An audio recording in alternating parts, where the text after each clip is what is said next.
Law number 5, the law of कविटसनेस।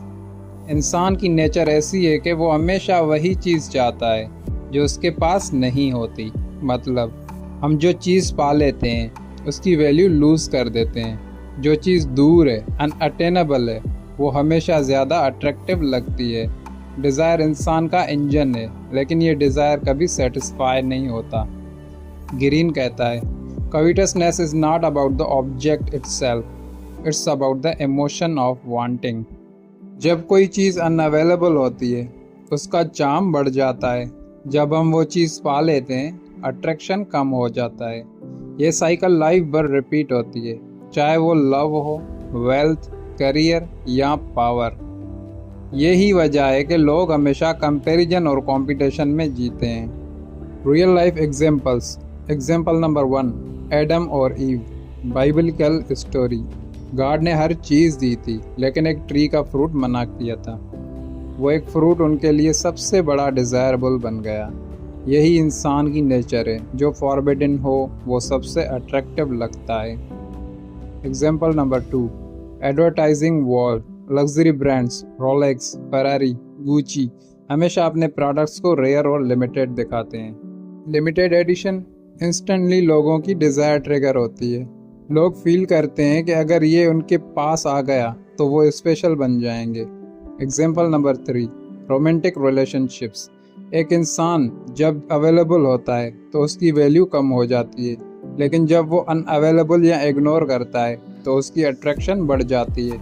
Lesson, scarcity और distance desire को fuel करती है।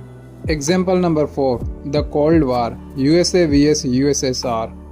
अमेरिका और सोवियत यूनियन के पास ऑलरेडी बहुत पावर थी, फिर भी वो हमेशा और पावर और टेरिटरीज चाहते थे जो उनके पास नहीं थी। इस डिज़ायर ने आर्म्स रेस और डिकेड्स ऑफ टेंशन क्रिएट किया।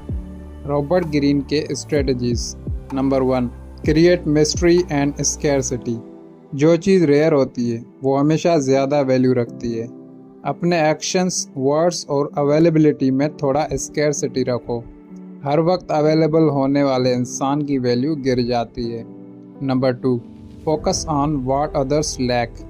अगर तुम्हें किसी को इन्फ्लुएंस करना है तो उनकी अनफुलफिल्ड डिज़ायर्स पे फोकस करो। इंसान हमेशा उस चीज़ के लिए वल्नरेबल होता है जो उसके पास नहीं होती। Number 3, don't over supply yourself. हर वक्त अपना टैलेंट, अपना रिसोर्सेज और अपना टाइम फ्रीली मत दो। लोग उसकी कदर तब करते हैं जब उन्हें उसकी कमी फील होती है। Number 4, play on the forbidden. जब किसी चीज़ को थोड़ा फॉरबिडन बनाया जाता है तो उसका चार्म बढ़ जाता है। You can not have it. इस लाइन से ही डिज़ायर इग्नाइट हो जाती है। Big insight, desire is endless, you can never satisfy it but you can channel it. मतलब तुम चाहे कुछ भी पालो, डिज़ायर ख़त्म नहीं होती। वाइस इंसान अपनी डिज़ायर्स को कंट्रोल करके उसे ग्रोथ और क्रिएटिविटी में लगाता है। मैनिपुलेटर्स दूसरों की डिज़ायर्स पे खेल कर उन्हें कंट्रोल करते हैं। की lessons from the 5th law.